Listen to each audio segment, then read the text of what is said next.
presten atención. Ya me envió su delegada las dos charlas de ustedes para elaborar el examen, así que repasen sus diapositivas. Yo estoy sacando preguntas por tratar de que tengan el material a la mano de las exposiciones de ustedes, entonces no se confíen. El examen está sencillo, ¿no? Pero va a estar sencillo, no se lo puedo preguntar. No, pero las preguntas que yo estoy haciendo es de las exposiciones, es todo rápido. Todo lo que han expuesto te ponen yo. Y cada día de opción múltiple, todavía yo no entiendo. No, pero las ustedes también están interesantes, hay cosas interesantes ahí. Entonces, ahora ya hicimos inicialmente lo que es tumores benignos y nódulo pulmonar solitario, ¿cierto? Y hemos tocado conceptos generales. Entonces, ahora vamos a hablar de... Es una charla pequeña en realidad, tiene 50 diapositivas nada más. Pero más lo que sigue acá es la estadificación, ¿no? Y la caracterización de los diferentes cuadros neoplásicos. Entonces, lo que vamos a hablar ahora es de neoplasias malignas pulmonares, ¿ya? Entonces, ¿qué dice Globocan? Globocan del 2021, me parece que es aquí esta introducción, indica que el cáncer pulmonar es una neoplasia maligna que se origina a partir del epitelio de los bronquios o de las células alveolares provenientes de células epiteliales de crecimiento maligno. Y vimos una diapositiva en la anterior charla en cómo el maligno se disemina, ¿no? Y se irradia, ¿no? Se enraiza, por así decirlo. Y también puede derivarse de infiltraciones o metástasis de otros tejidos a distancia, ¿no? El pulmón es uno de los pocos lugares donde es más frecuente un tumor primario que un metastásico. Por ende, el tumor o los cánceres malignos de pulmón son los más letales en cuanto a pronóstico. Cuando tenemos un cáncer pulmonar primario, la tasa de mortalidad al año es del 10%. A los 6 meses muere generalmente. ¿Por qué? Porque es un órgano que no te causa sintomatología, salvo en estadios avanzados. Más del 90% de las neoplasias pulmonares primarias son malignas, lastimosamente. Lógicamente, los que tienen mayor exposición van a ser pues, aquellos que infiltran tóxicos por vía aérea, ¿no? Entonces, el cáncer pulmonar se presentaba raramente en los años 30, es un poquito de historia. En la década de los 50 llegó a ser la primera causa de muerte en varones por el tema de la minería, ¿no? Estaba un poco la minería, el carbón, ¿no? Trabajaban en carbón la gente. En mujeres se produce un incremento a partir de los años 60 hasta la actualidad. No que la mujer ya empieza a fumar también, ¿no? Como chimenea, ¿no? La data de 1987 indica que el cáncer pulmonar en mujeres fue mayor que el cáncer de mama en la época de los 80. Ahora, el cáncer de mama es más prevalente en mujeres, ¿no es cierto? Ya con la vacunación, el HPV bajó, o está bajando el índice de cáncer de cuello uterino, que era más alto, ahora es mama en la mujer, ¿no es cierto? Eso ustedes ya lo saben, ¿verdad? En cuanto a epidemiología, a partir de los años 30 ya hablamos que fue aumentando. En Latinoamérica fallecen más de 56.000 personas anualmente por cáncer de pulmón, esto según Globocan 2022, si no me equivoco, es reciente la mala data. La mayor incidencia se registra en personas mayores a 55 años, tanto en hombres como en mujeres, ¿no? 10% en menores de 14 de sobrevida, o sea, la sobrevida es muy bajita, si el paciente tiene 45 años o menos, ¿no? Y la expectativa de vida a los 5 años del cáncer pulmonar de inicio es el 10%, ¿no? Bien baja.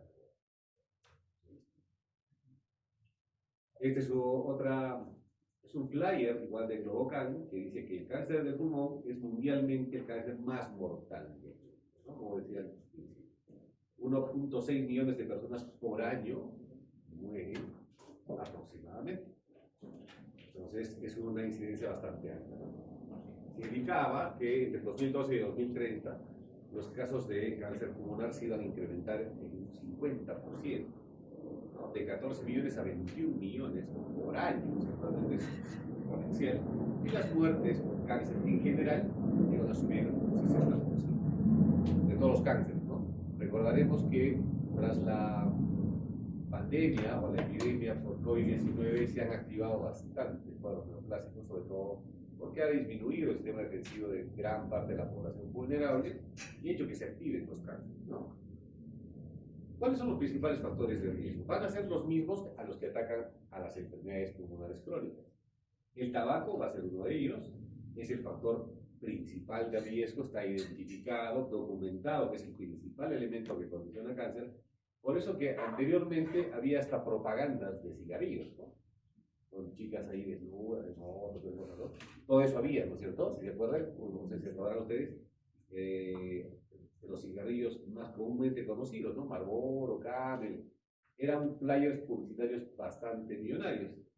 Y en la actualidad, al menos los que fuman, no sé quiénes fumarán, hay imágenes de pacientes que están con cáncer pulmonar, ¿no? Se dan cuenta en la parte posterior de la cajetilla, ¿no? Entonces, porque ya se ha documentado que la principal causa de cáncer es precisamente el cigarro, el tabaco, ¿no? Este aumenta aproximadamente 20 veces más el riesgo de padecer cáncer, ¿ya? La marihuana y cocaína también han condicionado que también es un factor de riesgo porque produce cambios fisiológicos y moleculares en el epitelio bronquial. Hay carcinógenos ocupacionales y ambientales, sobre todo en ciudades industrializadas, en las que utilizan asbesto, radón, arsénico, éter, cromo, radiaciones ionizantes, lo que hacen motores, hidrocarburos, combustibles, petróleo, ¿no es cierto? En los que hacen los plásticos, ¿no? Los pisos vinílicos, el polvo de metales duros, el polvo de vinilo, todos los que hacen la plastiquería, ¿no? Condiciona que tengan exposición a estos químicos altamente pesados que a la larga pueden producir cáncer. El asbesto, hasta los años 80-85, se utilizaba frecuentemente para el tema de los techos. Y eso aumentaba también, eso nos van a hablar, imagino, en la siguiente charla, aumentaba la incidencia de mesotelioma, porque afectaba a pleura. Felizmente la legislación ha hecho que baje esta incidencia del uso de este producto y esté ya prácticamente prohibido, ¿no? Pero es un condicionante de que el asbesto también aumenta la posibilidad de tener un cáncer pulmonar. Y el radón, ¿no? Que esté en las pilas, ¿no? Las pilas, en las baterías. La biomasa sigue siendo también un factor de riesgo para cáncer. Son factores de riesgo, ¿no? No hay un elemento, el cáncer no tiene una causa definida de que por esto nos da cáncer. De ahí lo difícil del manejo. Entonces, la biomasa también, así como nos produce enfermedades pulmonares crónicas, es también un factor de riesgo de neoplasia, ¿no? La contaminación ambiental, los gases, etc. Otros factores, la exposición a radioterapia, que definitivamente va a ser un condicionante, el hecho que se tenga enfermedades pulmonares crónicas. Un paciente que tiene la fibrosis pulmonar, cualquier momento podría detonar un cuadro neoplásico, ¿no? Factores genéticos, dentro de ellos la deficiencia de 1-alfa-antitripsina. Los pacientes que sufren de fibrosis quística también tienen una predisposición. Factores dietéticos, los ambientales, ¿no? Lastimosamente comemos bastante comida chatarra, ¿no? Muy pocos, me imagino que ustedes comen comida saludable, pero la mayoría comemos comida chatarra, ¿no? Entonces ahí va el problema, ¿no? Ausencia de la ingesta de vitamina B, que haya suplementación de betacarotenos, deficiencia de betacarotenos, factores hormonales, endocrinológicos y algunos virus que pueden producir, como lo que ha aparecido recientemente, ¿no? Como el COVID-19, que condiciona que el sistema defensivo caiga y por ahí se activa un cuadro neoplásico. Cuando hablamos de cáncer, hablamos de tumores, ¿no? De masas, básicamente, que ya sean líquidas o sólidas, ¿no? Cuando a la genética, hay que considerar que estas células anormales o estas células malignas o malas pueden dividirse en carcinomas tanto microcítico y no microcítico. Precisamente ahí va la diferenciación de los cánceres pulmonares y ahí va también el pronóstico o el cuadro pronóstico más beneficioso del paciente. Las de células pequeñas van a ser precisamente las que tengan peor pronóstico. La actividad de la telomerasa está aumentando un 80%. Este es un factor más importante en cuadros neoplásicos, según biología molecular. La actividad telomerasa. ¿Okay? Las personas con cáncer pulmonar o sin él, que tienen hábito tabáquico, tienen pérdida de material genético correspondiente al cromosoma 3T, ¿no? Que también estimula este factor. Esto es muy importante en cuanto a la genética molecular, porque en la actualidad los tratamientos se basan en la identificación genotípica. ¿Y cuáles son los oncogenes predominantes que se han identificado en cáncer pulmonar? El EGFR, el KRAS, esos son los más frecuentes, el ICE, el CMET y el CECI. De estos, los más importantes, el EGFR, el crecimiento, y el KRAS son los que más frecuentemente se presentan. ¿Cuáles son los oncogenes supresores predominantes? El P53 en el 90% de los casos, el RB1, 90%, el P16 y el cromosoma P3 que lo hemos mostrado en la anterior diapositiva. Entonces, es importante tener este tipo de conceptos claros, ¿no? El 53, que siempre lo van a escuchar en todos los aspectos neoplásicos, en la medida de neoplásicos, no solo de pulmón, sino de todos los cuadros neoplásicos del humano. Entonces, ¿cuáles son los genes mutados que proceden de los protooncogenes? El GTR, el primero, en cáncer escamoso, ¿ya? El KRAS, en cáncer de colon, estando no solo en pulmón, sino también en páncreas y en colon, KRAS. El LMIC, que está en el cáncer pulmonar, también son marcadores que se identifican por la inmunohistoquímica. El NMIC, neuroblastoma, el cáncer pulmonar. Puedo hacer una preguntita de estas, por si acaso. ¿Dónde se presentan esos genes mutados? Está acá, por supuesto, van a tener este positivo, ¿ya? Pero nos ilusiona, marcamos así nunca. El RT en cáncer de tiroides, y son diferentes marcadores, ¿no? Pero en realidad los más nos interesa son estos, ¿no? De pulmón, los demás, ¿no? El KRAS proviene de la familia del RAS, ¿no es cierto? 30% de tumores, es una de las mutaciones más precoces en cáncer de pulmón, afecta aproximadamente el 30% de los adenocarcinomas. De los cánceres pulmonares, el más frecuente es el adenocarcinoma, por si acaso.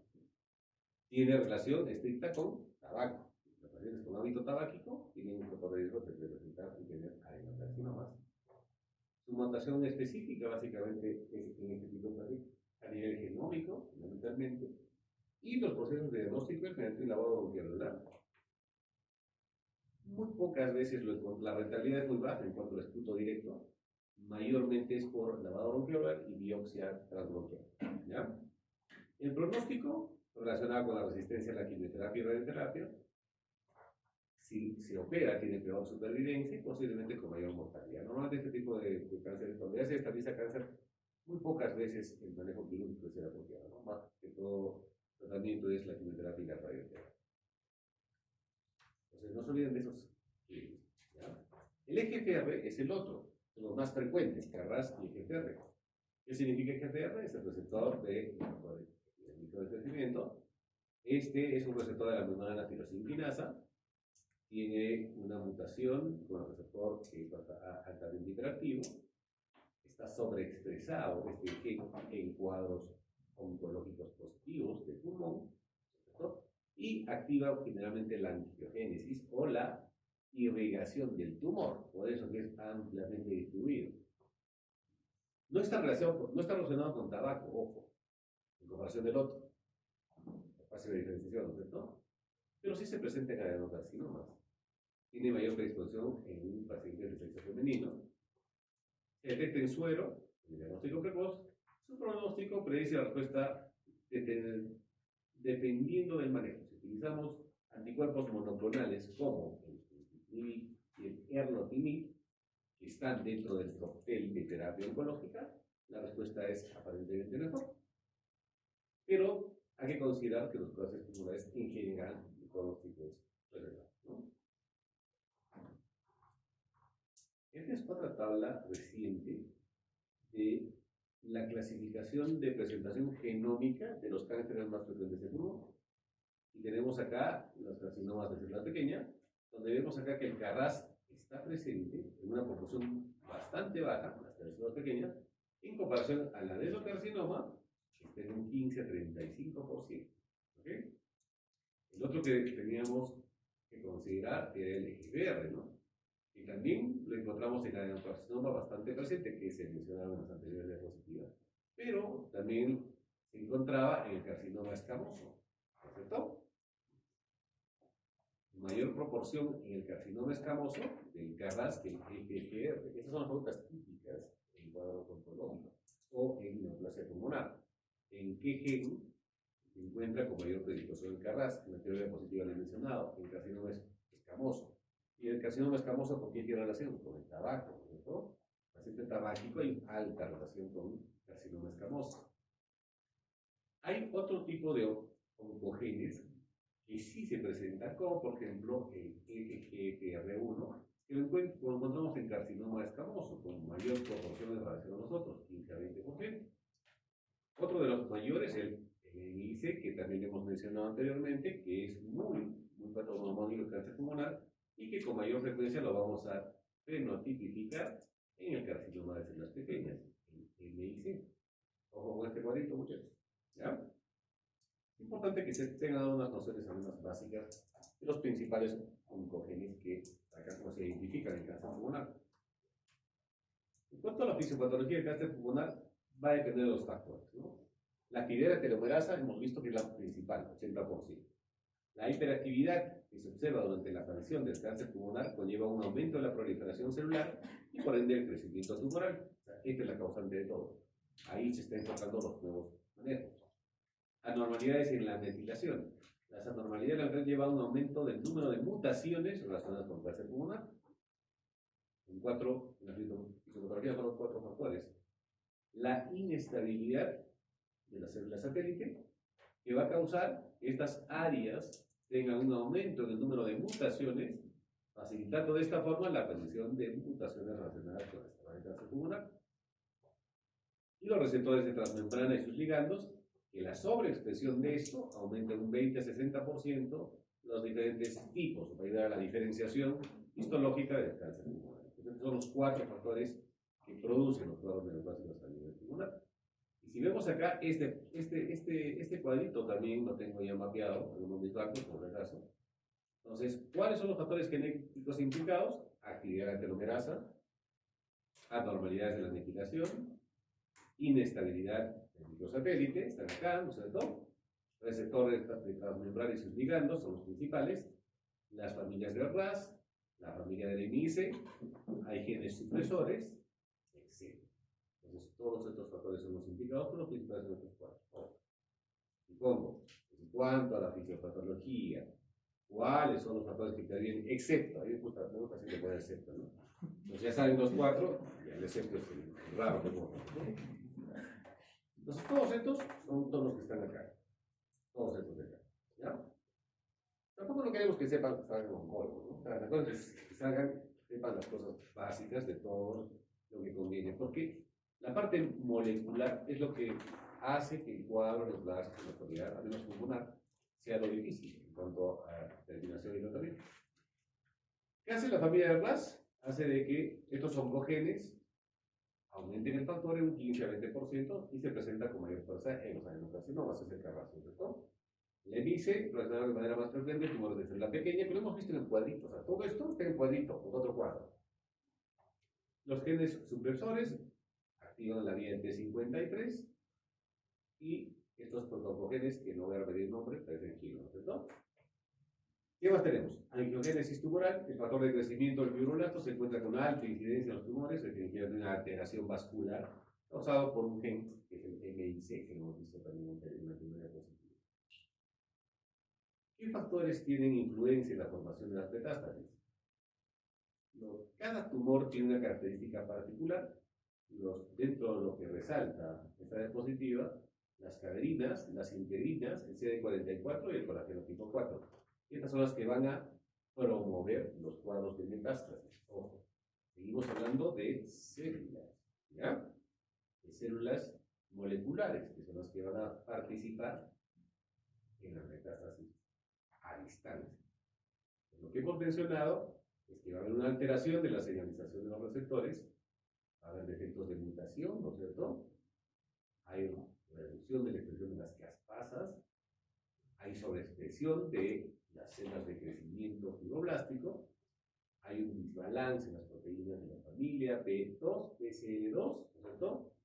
Las células, hay una alteración en la apoptosis, ¿no? Que es la muerte celular programada, hay una alteración en realidad a ese nivel, que produce un desorden y por ende un crecimiento anormal de las células que es este cáncer. Y al final se produce el cáncer y una apoptosis irregulada o descalibrada o descoordinada. ¿No es cierto? ¿Cuál es la evolución clínica?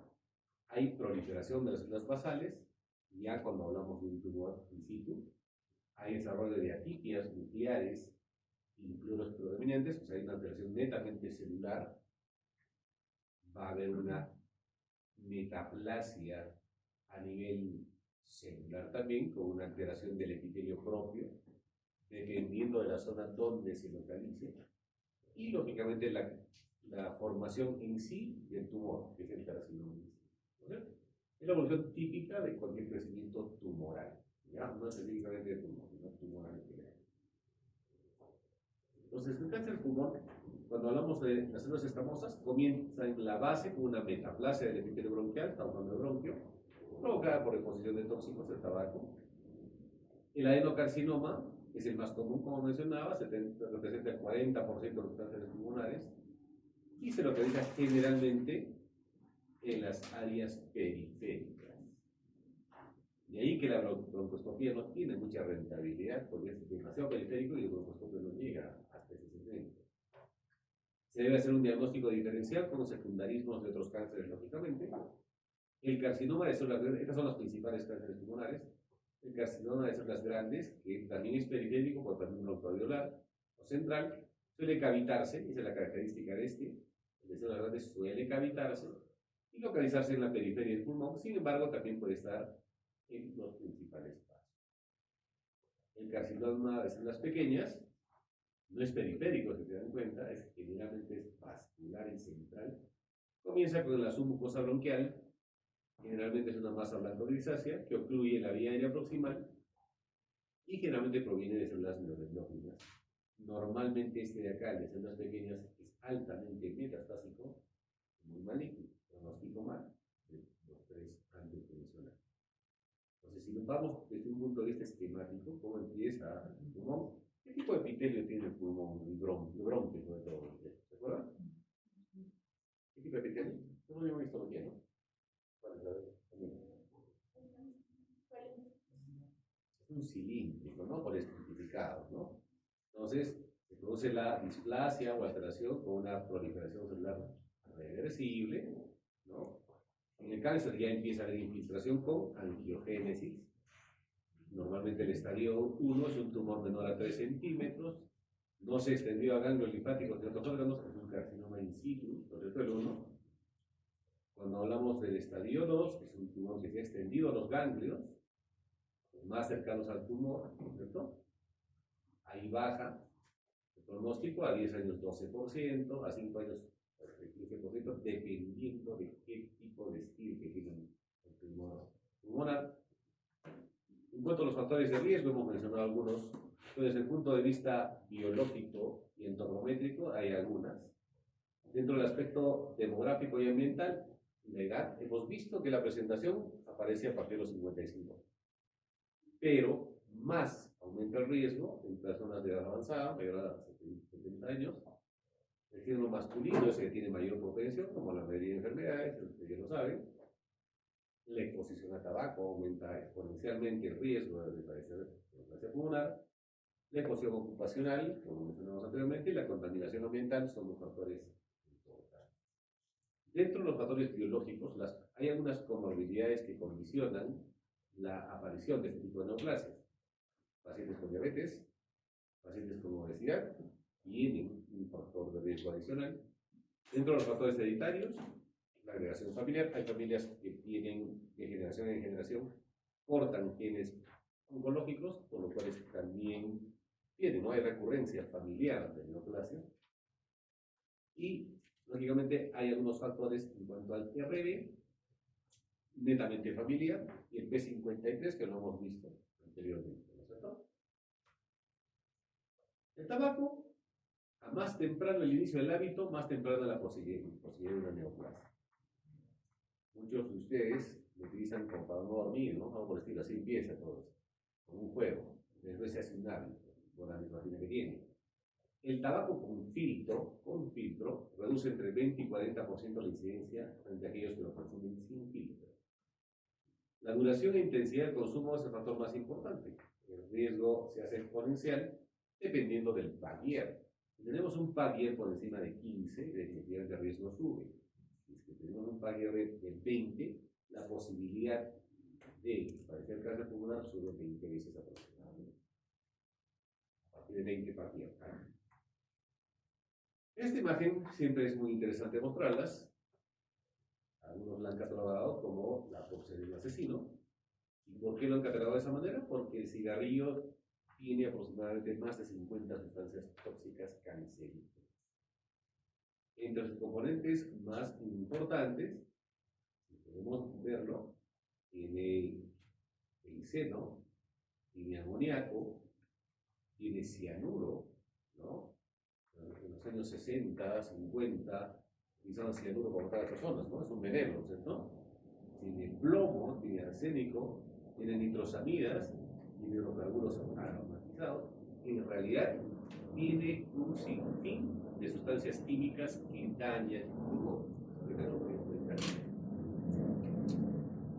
Y tiene lógicamente químicos concentrados que en una exposición prolongada va a hacer que se produzca un factor de riesgo altísimo para tener un cuadro neoplásico. ¿Cuáles son las lesiones precancerosas que normalmente se ven o se observan en la mucosa bronquial? La displasia escamosa, el carcinoma in situ, la hiperplasia adenomatosa, la hiperplasia idiopática de células neuroendógenas pulmonares. Habíamos mencionado de quién provenía de las células neuroendógenas, las células pequeñas, ¿no? Las células pequeñas. Y la metaplasia epidermoide. Son los trastornos histopatológicos que se producen con las diferentes formaciones o presentación del inicio del cuadro neoplásico. ¿Qué tumores pulmonares existen? El cáncer pulmonar es un cáncer bastante frecuente, ¿no es cierto? Puede empezar desde la tráquea, bronquios, la zona alveolar. Exactamente todo el pulmón no está exento de poder tener una formación o una neoformación. El cáncer de células no pequeñas, o sea, las grandes, las normales, ocupan aproximadamente un 70-80%. El cáncer de células pequeñas, aproximadamente un 20%. Felizmente es el menor número porque es el cáncer que tiene menos expectativa de vida. Y otros menos frecuentes van a ser los tumores benignos que hemos mencionado, ¿no? 2-5%, los sarcomas, los tumores benignos, el hematoma, lo que hemos hablado anteriormente.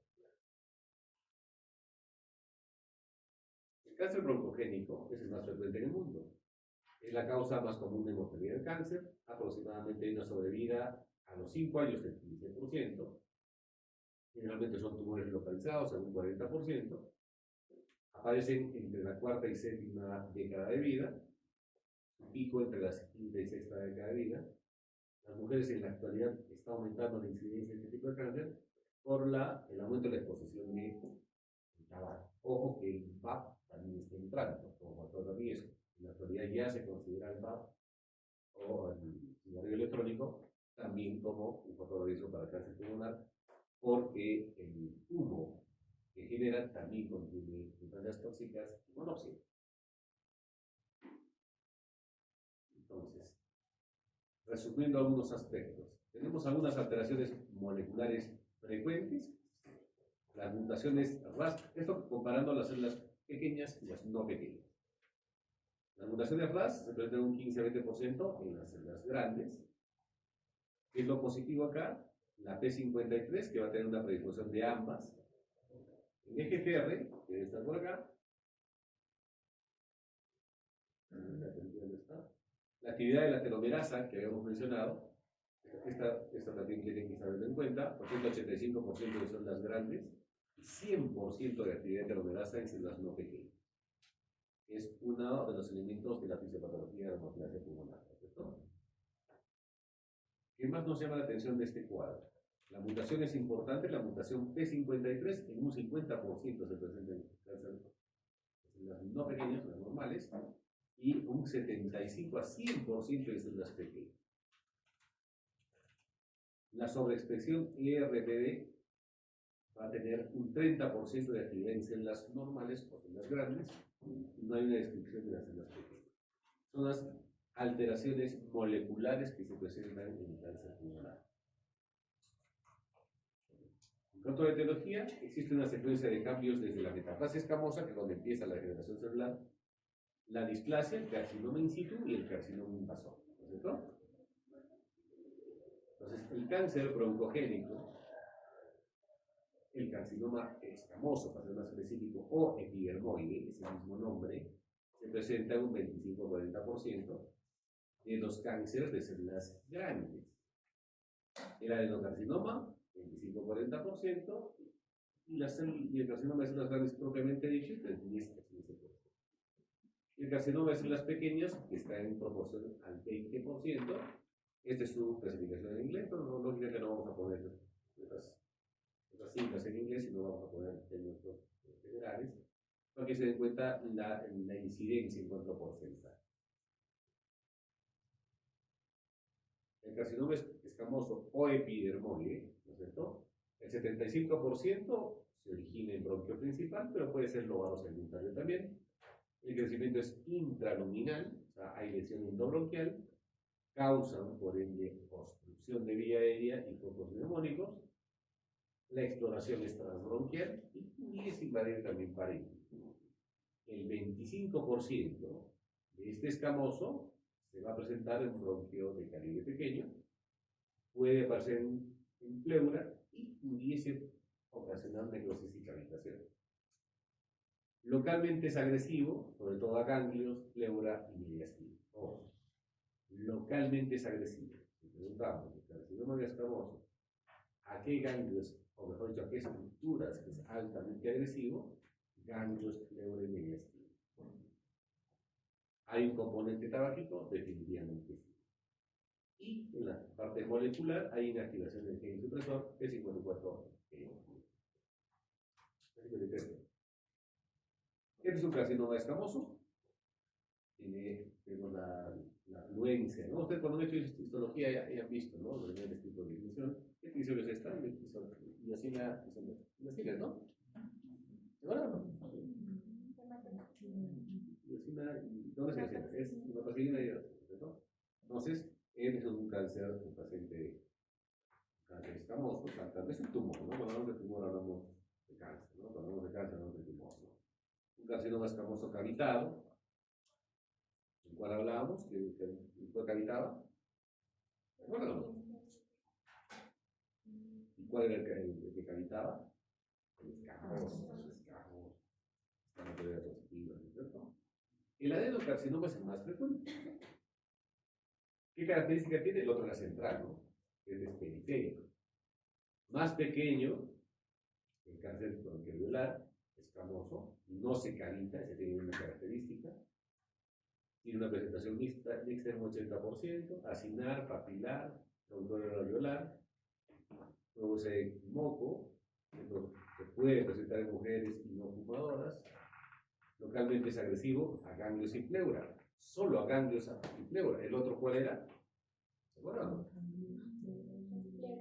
Mediastino, llamaría el otro. Una quinta parte de este tipo de adenocarcinomas presenta metástasis a distancia, a cerebro, hueso, glándula suprarrenal e hígado. Hay, en cuanto a la parte molecular o mutación, activación del KRAS en un 30%, alteraciones en el XBR y los genes involucrados en el P16 y el P53 le caben. Normalmente la hiperplasia adenomatosa atípica va a ser la lesión precursora a la formación del adenocarcinoma. Entonces, cuando vemos en una placa ya una lesión infiltrativa, se debe hacer seguimiento hasta el final diagnóstico, no esperar tiempo. Los pacientes usualmente, como no tienen molestias, no hacen el seguimiento correspondiente. Y cuando ya hay una sintomatología, el paciente está bastante delicado.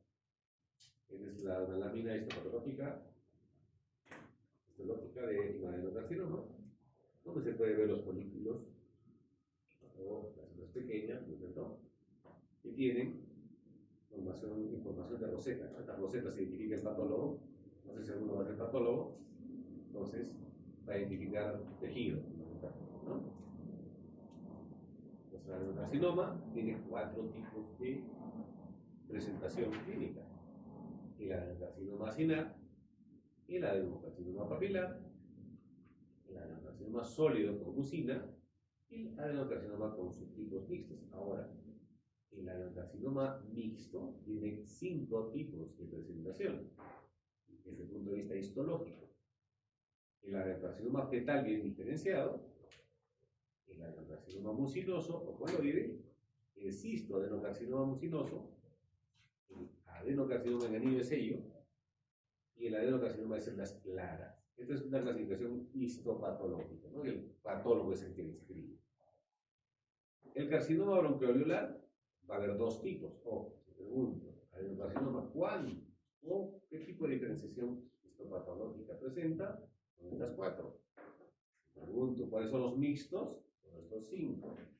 Y si pregunto, ¿cuál es el carcinoma bronquioalveolar? Existe 2 tipos nada más: mucinoso y el no mucinoso. El primero, pues el no mucinoso, tiene células columnares o cuboidales en forma de clavija, mientras que el segundo, el mucinoso, contiene células columnares altamente distintivas con mucina citoplásmica e intraalveolar. ¿Bien? Facilito, ¿no? ¿Cuál es la otra clasificación de la neoplasia del adenocarcinoma? Esta sí: el lipídico, el acinar, el papilar, el micropapilar y el sólido. El lipídico normalmente está constituido por linfocitos tipo 2, es decir, a lo largo de la superficie de las paredes alveolares, o sea, está en la parte del intercambio básicamente, y con área invasiva de más de 5 milímetros.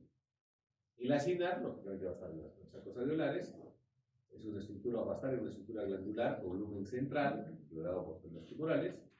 El papilar, el crecimiento papilar de células neoplásicas glandulares a lo largo del lumen fibrovascular.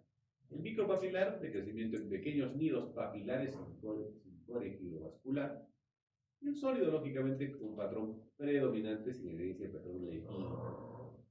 Cuando hablamos que no tiene patrón lepídico, es que no existe linfocitos tipo 2, ¿cierto?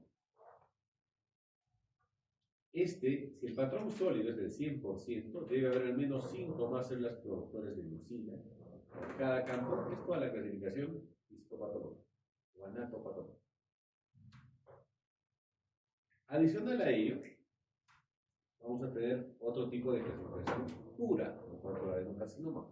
Por eso es el más frecuente, porque tiene varias subvariedades.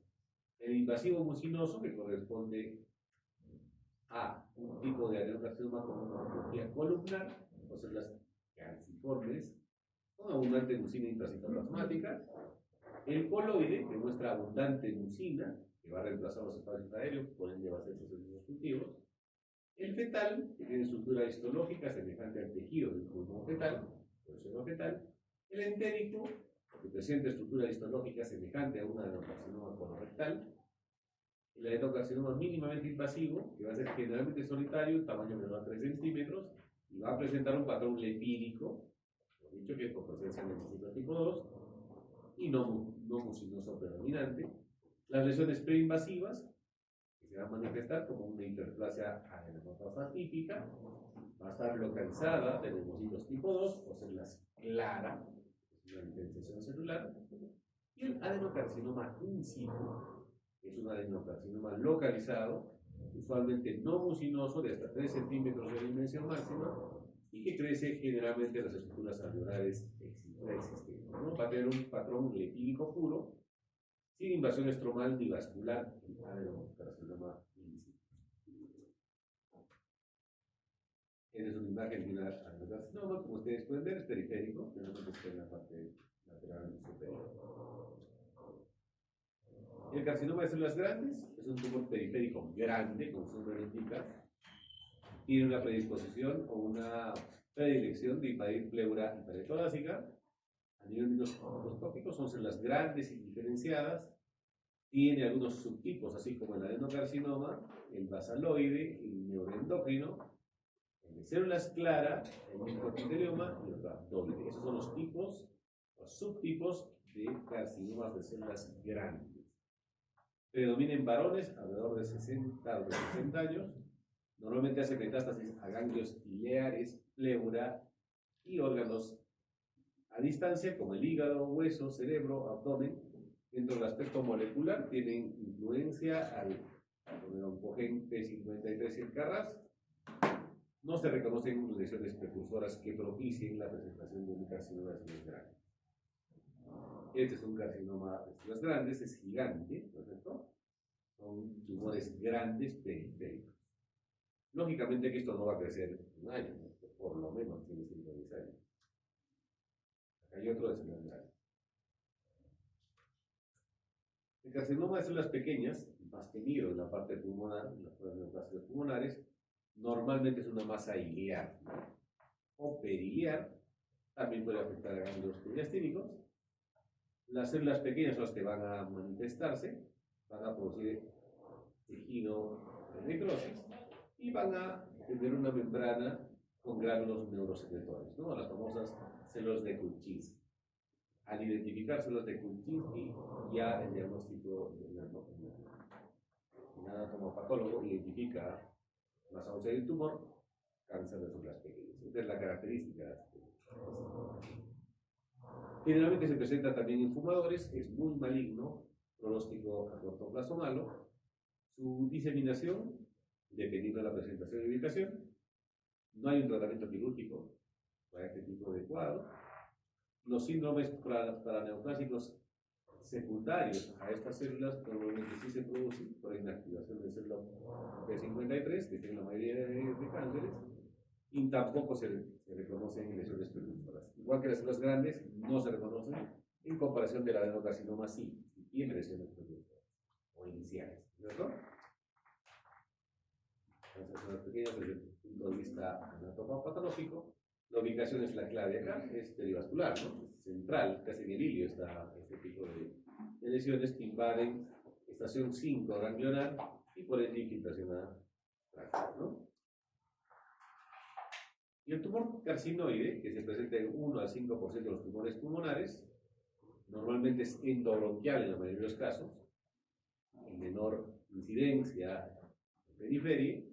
A nivel microscópico hay un patrón neuroendocrino, hay actividad endolasa positiva, tiene dos subtipos, el típico y atípico. La caracterización es la presencia de mitosis, o mayor cantidad de mitosis y en algunos de la necrosis. Normalmente se presenta en pacientes jóvenes, menores de 40 años. No hay una mayor predisposición entre género en este tipo de tumor carcinoide, pero sí podemos identificarlo en que el hábito tabáquico no es el predominante en este tipo de cáncer. ¿Cuál era el más frecuente ¿Qué cáncer era el más frecuente en pacientes fumadores? El escamoso, ¿cierto? El escamoso, o epidermoide, que es el mismo. Estos son tumores de bajo potencial maligno. A nivel molecular se presentan mutaciones a nivel del gen NEN1, que es muy diferente a los anteriores genes que hemos mencionado, ¿cierto? Por eso que se presenta en menor incidencia y proporción. El carcinoide, endobronquial, hasta el bronquio, invade y destruye el pared bronquial, ¿no? Por ahí las complicaciones generales.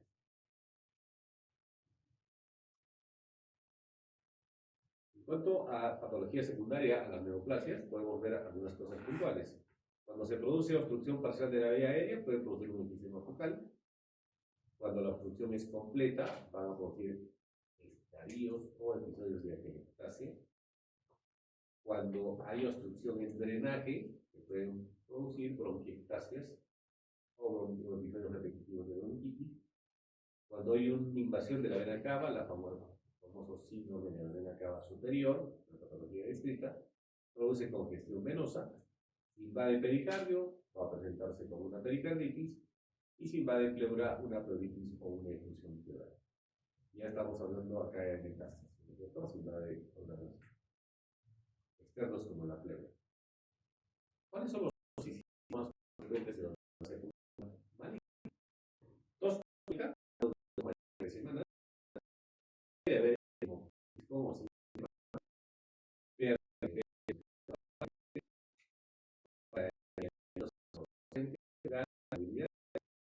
apetito, cansancio, hecho,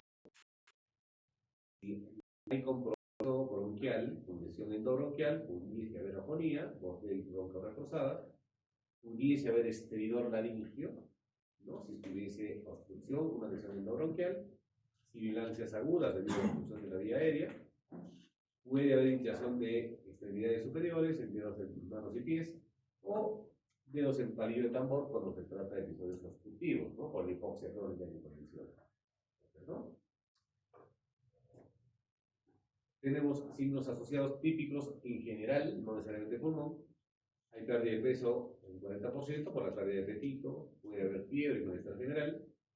Locales, el más frecuente en cuanto a síntomas, la tos, la disnea, pudiese haber episodios de bronquitis, dolor torácico, una alta proporción, 40%, pudiese haber episodios de neumonía, atelectasia y explosiones pleural. Hay compromiso de algunos nervios, en particular de la región torácica, como el nervio laringio, el nervio frénico, que va a producir parálisis diafragmática, algunos grupos ganglionares, como por ejemplo los ganglios simpáticos, para dar el síndrome de Horner o caída posinfractural, el síndrome de la vena cava superior, dolor pericárdico, infiltración del pericardio, nervio pleural y disfagia, ¿no? Toda la parte superior va a estar comprometida si tenemos un cuadro civil o avanzado, ¿no? ¿Qué síndromes paraneoplásicos pueden presentarse en este tipo de neoplasia? Desde los dérmicos hasta los multisistémicos. Dermatomiositis, osteopatía, hipertrofia, encefalopatía, miastenia gravis, mielitis transversa, alteración de una leucoencefalopatía progresiva, mieloide progresiva, síndromes endócrinos, alteración de la hormona antidiurética, un SIHAT, alteración de la hormona corticotropa, alteración de la paratormona y prostaglandinas, alteración de la calcitonina. Hay una serie de alteraciones de hormonas desde el punto de vista endocrinológico. Hematológicas, podría haber una coagulación intravascular diseminada, que es muy frecuente, trombosis venosas recurrentes, anemia, disproteinemia y reacción leucemoide, que es típico de los cuadros. Entonces, esos son síndromes asociados, ¿no? O paraneoplásicos. En cuanto al diagnóstico, la forma de explorar, lógicamente, va a ser la fibrobroncoscopía de primera elección, porque lo que se necesita en este tipo de tumores es el estirpe celular. Como han visto, hay varias variantes o subtipos o variedades de neoplasia, dependiendo del tipo de cáncer que se ha identificado para dar el tratamiento correcto. Entonces, la forma es el estirpe celular. ¿Cómo podemos lograr? Con un cepillado, por broncoescopía, un lavado bronquiolveolar, una biopsia aspiración y también la biopsia ya sea transbronquial o endobronquial, ¿no? Son las diferentes formas de explorar. Entonces, un tumor, claramente en el ápice superior, con absorción de tejido óseo metastásico, ¿no? Ya tenemos otra imagen con un tumor central vascular, probablemente células pequeñas. Tenemos una obstrucción del lumen, ¿no? Un tumor que obstruye el lumen bronquial. Hemos visto que hay algunos tumores que se diferencian, tienen predilección por hacer crecimientos endobronquiales y por ende causan obstrucciones y atelectasia. Así se ve a la luz de bronquioscopia. Recordarán las estaciones ganglionares. Estas 14 son las estaciones ganglionares, por eso la tecnología en cuanto a la neumología intervencionista se basa en que se debe biopsiar los ganglios, dependiendo de las diferentes estaciones, ¿no? Las mediastínicas, las paratraqueales, las retrotraqueales, las paratraqueales bajas, la ventana aórtico-pulmonar, las paraórticas, etc., ¿no? Las subcarenales, las etc. Todos, o sea, el objetivo es biopsiar este tipo de ganglios, una técnica especial, con broncofibro, con una aguja de guante. Es como una agujita, ¿no? Y de acá viene algo muy importante, que es la estadificación. Esto no ha cambiado en los últimos 5 años aproximadamente, hasta 10 me gustaría decir, que la clasificación sigue siendo la misma. La famosa clasificación TNM, que probablemente ya la han hecho en algún momento ustedes. El diagnóstico TX, o tumor a la masa, que se evidencia o ejemplifica, o básicamente su objetivo es diferenciar las características de la presentación macro. El tumor primario no puede ser evaluado o tumor evidenciado por la presencia de células malignas en esputo o lavadas bronquiales, pero no evidenciado en pruebas de imagen. En imagen sí identificamos TX, o sea, no se puede saber. El T0 no hay evidencia tampoco de imagen. El TIS es el carcinoma in situ, donde ya está empezando a diferenciarse. El T1 es un tumor menor o igual a 3 centímetros. Oh.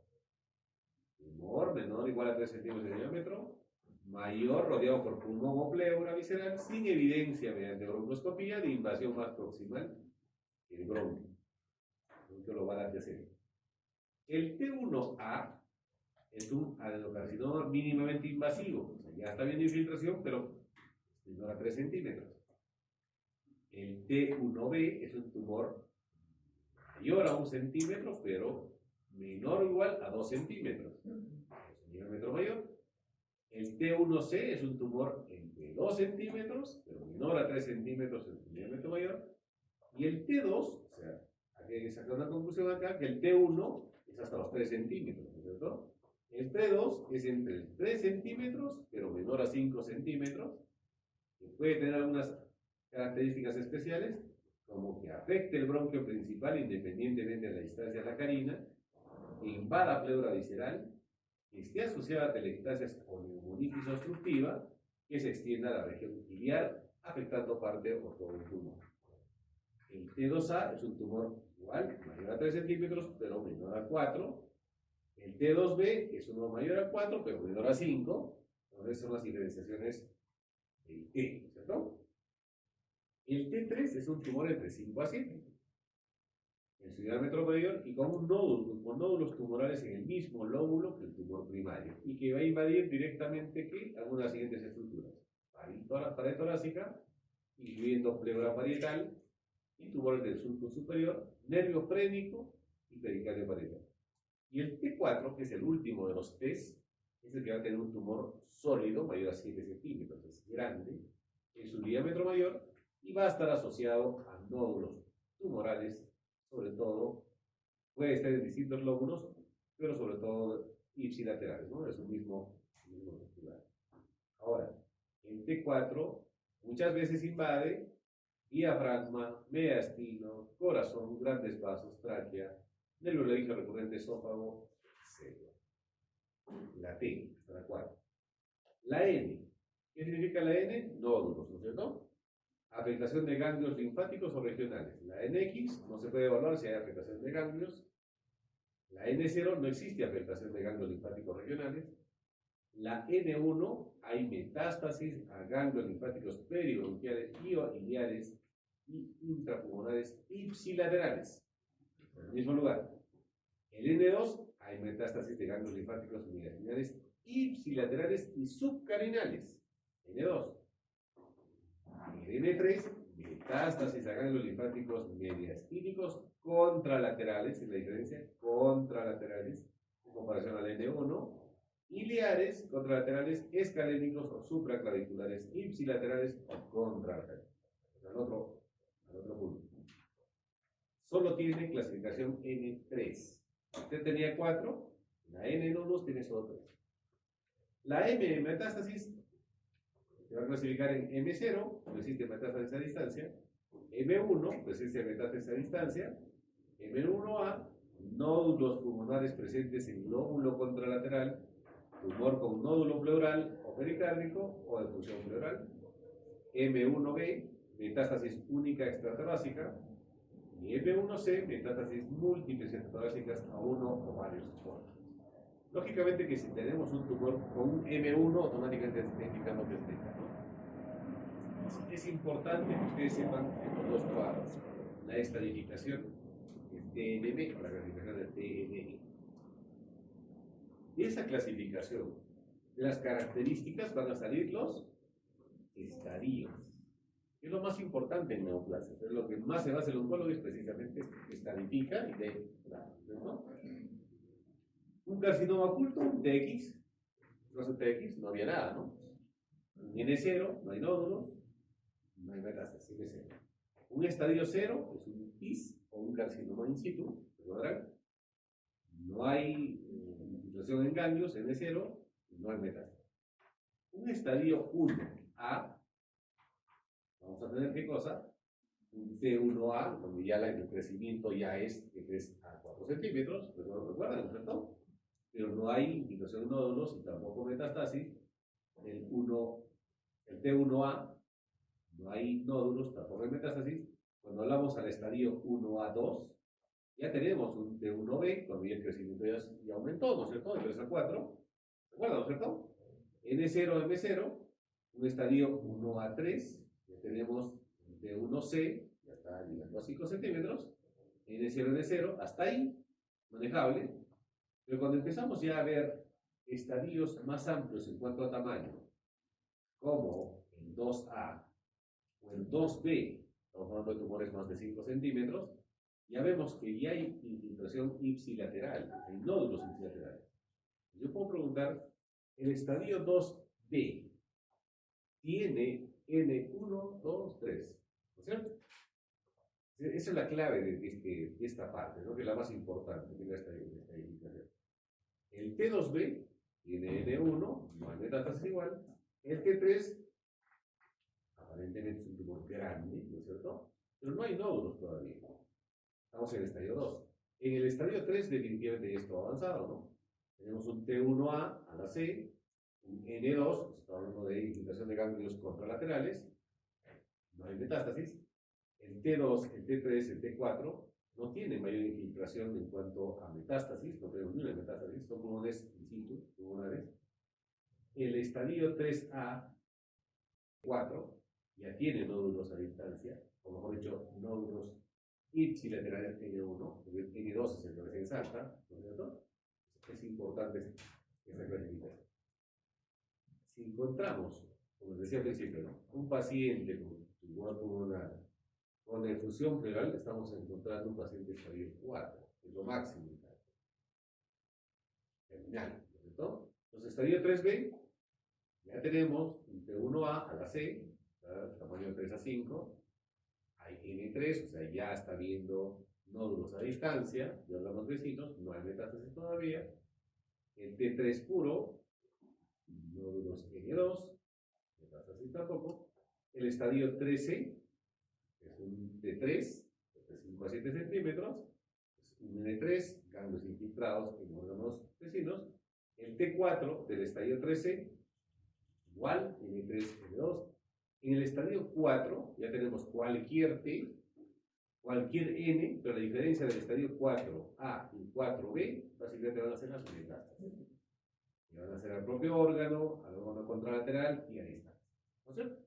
Creo que se ha mencionado. Que son los más invasivos, los más peligrosos, de tasa de mortalidad más alta y pronóstico de vida corto, ¿no? Entonces, lo más importante y es clave que ustedes sepan diferenciar al menos los tamaños, los TN. No tanto la estadificación, probablemente, porque es más sofisticado, pero que sepan que es un T, que es un N, que es un T1, que es T2, T3, básicamente. ¿Ok? Entonces, es todo. En el tratamiento, esta es una revisión reciente también, donde menciona cómo se manejan los diferentes estadios. Hemos hablado de unos estadios ahí, ¿no? 1, el 2, el 3, el 4. En el estadio 1, ¿cómo se llega al diagnóstico? Se puede hacer un PET-CT, broncofibroscopía, considerar patología mediastinal, identificación del PET-CT, en la que les utiliza mucho el PET-CT, que es el escáner, ¿no? El PET la tomografía por emisión de positrones, PET-CT, para identificar nódulos mediastinales o no, e iniciar un tratamiento pronto, ya sea quirúrgico o no. En los estadios avanzados, a partir del estadio 1B hasta el estadio 3A, el manejo va a ser el mismo, ¿no? El seguimiento va a ser con la identificación fenotípica, la histopatología, la broncofibroscopía y el acceso de imágenes PET-CT va a la cabeza para identificar lo mismo, nódulos mediastinales, si son positivos, ver si son aislados, independientes, para que tengan manejo quirúrgico, o los que tengan manejo paliativo, como radioterapia o el uso de anticuerpos monoclonales. El biológico, que es lo que actualmente se utiliza con mayor frecuencia. ¿Cuáles son los criterios de irresecabilidad? ¿Qué significa? Criterios en los cuales no se debe operar. no se debe operar, ¿no? Un carcinoma bronquial microcítico, las pequeñas, perdón, con un estadio superior a 1, no se opera. Derrame pleural tumoral, que haya una oclusión pleural secundaria, que haya el síndrome de la vena cava superior por riesgo de tromboembolia, que tengan el síndrome de Horner, ¿no es cierto? Que haya parálisis interna recurrente por infiltración tumoral, que haya afectación de tráquea, que haya afectación de la pared torácica extensa que afecte el plano muscular pulmonar, que haya afectación de esófago, que haya afectación del cuerpo vertebral y del foramen neural, que haya afectación de estructuras vasculares mediastínicas, ya sea aorta o subclavia, que haya afectación de vena y arteria subclavia o tumor de Panquat, sobre todo en inmunosuprimidos, en lóbulo superior, que haya metástasis en adenopatías mediastínicas contralaterales y que haya metástasis en adenopatías homolaterales en estaciones altas y con afectaciones estratumosas. Estas son las condiciones en las cuales no se debe operar. Algunos estados patológicos que condicionen que estén fuera de esta lista, definitivamente se puede considerar la intervención quirúrgica. Pero generalmente, cuando tenemos tumores pulmonares, el manejo es químico, quimioterapia, radioterapia, o si está localizado, mixto, ¿no? Exéresis y hay radioterapia o quimioterapia.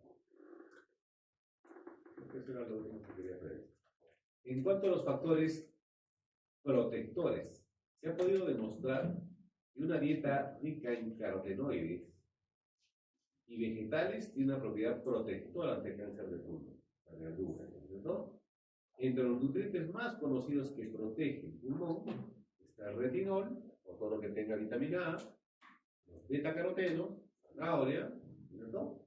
Los carotenoides y la vitamina C, y acá hay que incluir la vitamina D como los principales inmunomoduladores, que nos ayudan a prevenir de alguna manera el cáncer pulmonar.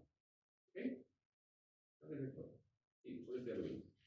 ¿Alguna pregunta, muchachos? Es un tema bastante tedioso, si se dan cuenta, por las subvariedades que tiene cada stick de celular. Pero es importante que tengan el concepto para que lo puedan identificar. Más aún si es que van a ser patólogo, menor o no por decirlo, ¿no? Depende de la necesidad que ustedes hagan. El cáncer siempre va a ser la sombra, el tabú. Todo el tiempo esta parte, como ustedes han visto, el tratamiento es, sí se puede resolver los problemas, al menos controlar los problemas básicos, si el diagnóstico es precoz.